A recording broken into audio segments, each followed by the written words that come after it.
There's a couple of ways to remove completely blank rows in Excel. However, there's only one way to be sure that you're only removing blank rows. Our first step is to create a helper column. Remember, a helper column is a column that is useful for analysis or cleaning, but will not appear in the final dataset. Let's put it at the right side of the table over here and call it something like count blanks.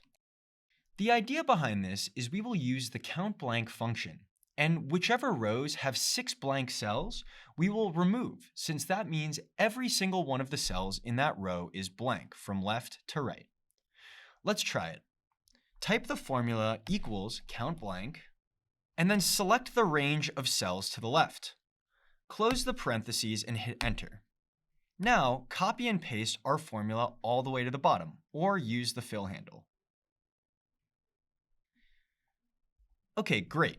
Now that we've gotten that out of the way, we're going to put filters on this table by highlighting our columns and using the shortcut Ctrl-Shift-L.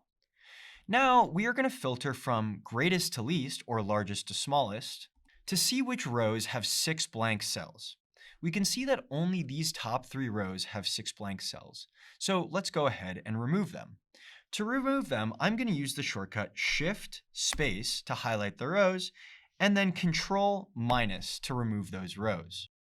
Now, our rows that were completely blank have been properly deleted. This is the cleanest way to delete completely blank rows, and as you can see, we're going to have to figure out what to do with the remainder of these rows as well that are only missing parts of their data.